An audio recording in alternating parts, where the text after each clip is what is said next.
विधानसभा चुनाव के दौरान आज हम पहुंचे कपासन विधानसभा क्षेत्र के रास में, जहां पर भारतीय जनता पार्टी के बागी और निर्दलीय उम्मीदवार दिनेश बुनकर ने भाजपा की नाक में दम कर रखा है।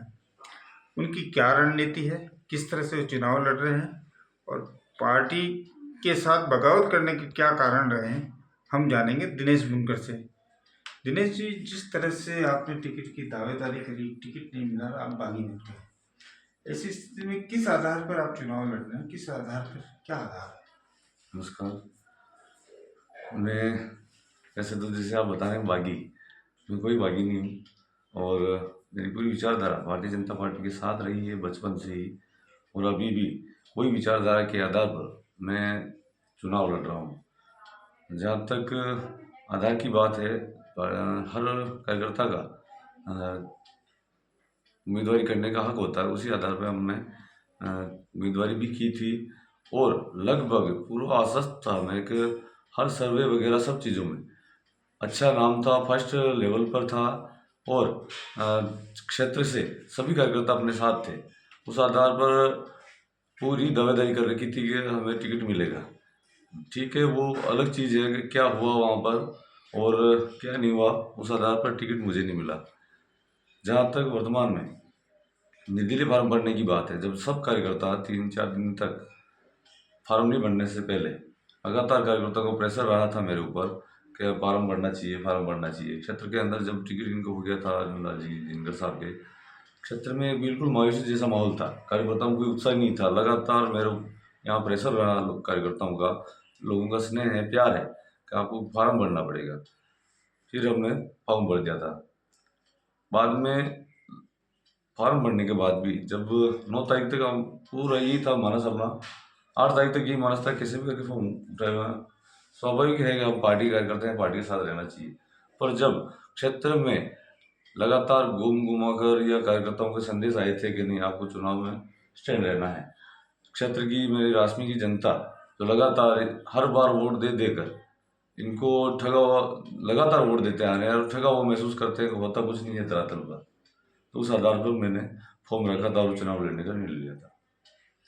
जहाँ तक बात करें कि कहा जाता है कि प्रधान बनाने में अर्जुन जी का खूब रोल है, तो कहीं कहीं वो आपके राजनीतिक गुरु भी माने जा सकते हैं। ऐसी स्थिति में गुरु के सामने निर्दलीय चुनाव लड़ रहे हैं आप, और एक दिग्गज नेता राजनीति के जो पिछले कई सालों से चुनाव लड़ भी रहे हैं, जीत भी रहे हैं, और उधर कांग्रेस से शंकर बेरवा जो पहले विधायक रहे हैं, तो ये दो दिग्गजों के बीच में आप किस तरह से अपनी फाइट को आगे ले जा रहे हैं, किस तरह से जीतने का समीकरण तैयार हो रहा है?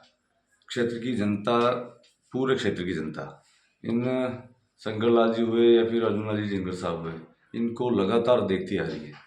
शंकर जी बेरवा का जहाँ सवाल है, 5 साल रहकर अभी वर्तमान में इन्होंने बयान था कि मैंने तो सिजारे रख की है विधानसभा को। इनकी हालतें ये हैं, जब चुनाव पब्लिक इनको जीता देती है तो फिर बाद में आने का और जाने का कहीं इनका नाम तक नहीं रहता है। दूसरी चीज़, इन्होंने जो क्षेत्र के अंदर, ठीक है, एमएलए लेट के फंड जो यहाँ आते हैं, वहाँ हर क्षेत्र में पूरे राजस्थान में वो कोई फंड आता है, पर इनसे हटकर हम क्या कर रहे हैं, यहाँ की पब्लिक, यहाँ के युवा सब पूछ रहे हैं हमने हट के क्या किया था। विधायक जी की बात कह रहे हैं आप, गुरु की, तो ऐसा कुछ नहीं है। ठीक है, दिग्गज है, राजनीतिक अनुभव है इनको, इस अनुभव का फायदा पूरे क्षेत्र को कहीं नहीं मिला। जहाँ तक बात करें पार्टी संगठन की, निसंदेह का आपके पास प्रेशर भी रहा होगा कि आप फॉर्म उठाएं। सीपी जोशी जी चूंकि प्रदेश अध्यक्ष हैं चित्तौड़गढ़ से, तो उन पर भी प्रेशर रहा। ऐसी स्थिति में क्या पार्टी से दबाव आया? पार्टी से दबाव तो था ही वैसा, और रहता ही है, स्वाभाविक है। मेरी खुद की मानसिकता नहीं थी, मेरी खुद की मानसिकता नहीं थी कि मैं फॉर्म रखूं, और प्रेशर तो था ही, प्रदेश से प्रेशर था, स्थानीय जिले से जिलाध्यक्ष जी का भी था, हमारे यहाँ के मंडल अध्यक्षों का भी था, तो प्रेशर तो रहता ही है। पर प्रेशर के सामने जब किसी न किसी व्यक्ति को, तो जो धरातल पर ये जो इनकी स्थितियाँ हैं और परिस्थितियाँ देखते हुए किसी न किसी को तो आगे आना होगा। जब एक जैसे ही डर लगातार चलता रहेगा तो कोई न कोई तो आगे होगा। यहाँ की विधानसभा की परिस्थितियाँ कौन चेंज करेगा? पानी की समस्या देख लो, जहाँ पर सबसे बड़ी समस्या है कि रोडों की हालतें देख लो, सुदृढ़ रोडें नहीं है। पानी की समस्या की वजह से हमारे यहाँ पर पंचायतों, बहुत सी पंचायतों में हालत ये हो रही है, वोट का बहिष्कार कर रखा है।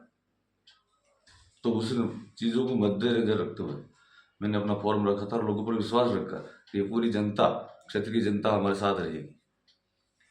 कांग्रेस कहती हम पहले नंबर पर, बीजेपी कह रही हम पहले नंबर पर, तो दिनेश बुनकर कौन से नंबर पर?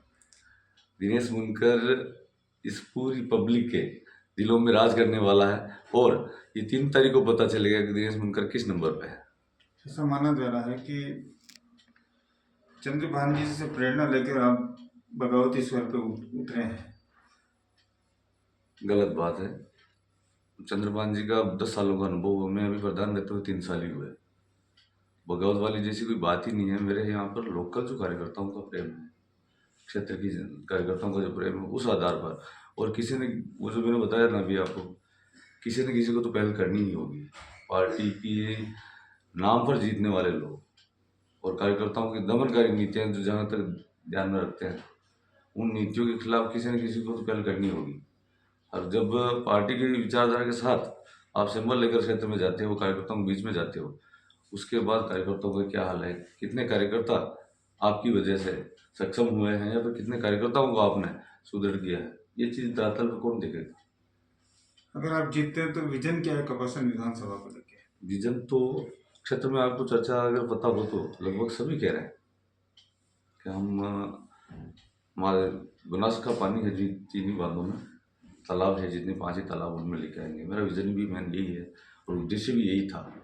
क्षेत्र की जनता में आम किसान क्या, किसानों की हालत इतनी बुरी हो रही है, लाइटों के कनेक्शन होने के बाद, विद्युत कनेक्शन होने के बाद बोर करा रहे हैं किसान, 5-5, 6-6 बोरों में 3-3, 4-4 लाख, 5-5 लाख रुपए के यूं ही व्यर्थ जा रहे हैं। वो भूजल स्तर इतना डाउन है, अगर ये 500 तालाब भर जाते तो आज इस क्षेत्र के किसान संपन्न होते। मेन उद्देश्य अपना यही था। और जहाँ तक कहते हैं कि डीपीआर बन रही है, प्रयत्न कर रहे हैं, ये कर रहे हैं, अगर सच्चे मन से इनकी इच्छा शक्ति होती, वर्तमान में विधायक जी, शंकर जी, आनंदी राम जी जो प्रशासन में रहे हैं, इनकी अगर दृढ़ इच्छा शक्ति होती तो ये तालाब कभी कब के भर जाते। वही चीज़ लेके चल रहे हैं और मेरी इच्छा है मैं 1 साल के अंदर ये चीज़ काम करके दिखाऊंगा। राजस्थान का हरिद्वार कहा जाता है मातृकुंडा को लेकर, कभी विकास नहीं हुआ, उसको लेकर कोई प्लान? यहाँ का प्रशासनिक दृष्टि से देखो, यहाँ पर मास्टर प्लान बना हुआ है, हालतें इतनी बुरी, हद से बाहर है। मैंने अपनी तरफ से प्रयत्न किए थे, मेरे कैसे कार्य स्वीकृत हुआ पड़ा है, किन परिस्थितियों की वजह से वापस वो जो मास्टर प्लान आ रहा है, इनको कोई कहने वाला नहीं है, प्रशासन के ऊपर दबाव नहीं है। हालत ये है, वहाँ पर अभी तक मंत्री के पास में गंदा नाला निकल रहा है। मातृकुंडिया जो कुंड है जस्ट सामने, वहाँ पर गंदगी का आलम रहता है।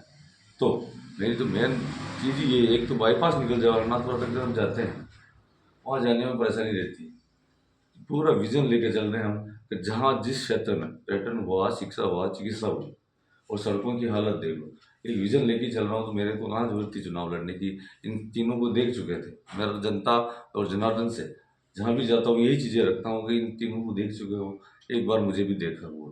अंतिम सवाल कि जिस तरह से भाजपा प्रत्याशी अर्जुन जिनकर गांव में जा रहा है, विरोध हो रहा है, तो ये भी माना जा रहा है कहीं न कहीं सरपंचों के साथ मिलकर, क्योंकि आप प्रधान है तो ये विरोध आप करवा रहे हैं। बड़ा अफसोस होता है ये चीज़ें सुनकर।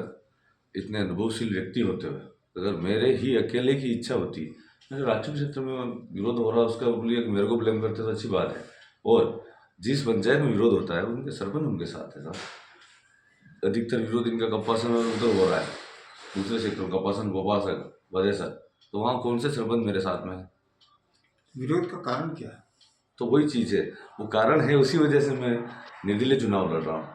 विरोध सभी जगह है, जहाँ कार्यकर्ताओं की बात है, जहाँ पब्लिक और ये जनता जनार्दन पार्टी के कार्यकर्ता रात दिन एक कर वोट करते हैं, वहाँ पर वापस पूछने वाला कोई नहीं। घोषणाओं के अंबार लगे हुए हैं, घोषणा वीर बने हुए हैं और धरातल पर काम तक नहीं। तो फिर कार्यकर्ता हुए, आम पब्लिक परेशान नहीं होगी। अब मेरी वस्तुस्थिति बताऊँ मैं आपको, वर्तमान में हालत इतनी बुरी हो रही है क्षेत्र की कि जहाँ भी मैं चुनाव के लिए, कैंपेनिंग के लिए जा रहे हैं ना, इन लोगों की वजह से मेरे को खुद को विरोध झेलना पड़ रहा है। वो देखते हैं सभी एक जैसे हैं कि आगे केवल वोट लेने के लिए आ गए, तो 10-15 मिनट तो उनको समझाने में लगते हैं कि वो अलग चीज़ें हैं और मैं अलग चीज़ विजन लेके आया हूँ। ये हालत है क्षेत्र में। सिंबल क्या है आपका? अलमारी का निशान है, 8वें नंबर पर है। तो जहाँ तक बात करें हम सिंबल की, तो लोग कमल और आपको तो देखते हैं सलमाई लोगों तक पहुंचे, इसके लिए आप क्या कर रहे हैं? लगातार प्रयत्न चल रहे हैं हमारे, हर क्षेत्र में, हर गांव में और हर घर के यहाँ पर मेरा पूरा विजन ये रहता है पम्फलेट पहुँचाने का।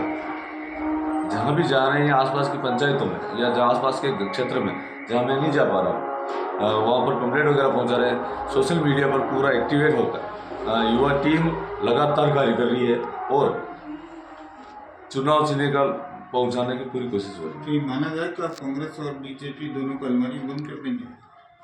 मेरी कोशिश पूरी यही है, इस क्षेत्र की जनता से अपील भी यही है, इन सभी के प्रयासों से और आशीर्वाद से हकीकत में इन तीनों को बंद करने का प्रयास है। ये थे दिनेश बुनकर, जिन्होंने अपना विजन भी बताया, राजनीतिक कारण, चुनाव निर्दलीय रूप से लड़ने के कारण भी बताया। जनता की वजह से ये चुनाव लड़ रहे हैं, जनता इनके साथ है, जनता की इच्छा है, इसलिए लड़ रहे हैं। अब देखते हैं आने वाला परिणाम क्या होता है। अविनाश चतुर्वेदी, आकाशगंगा न्यूज, चित्तौड़गढ़।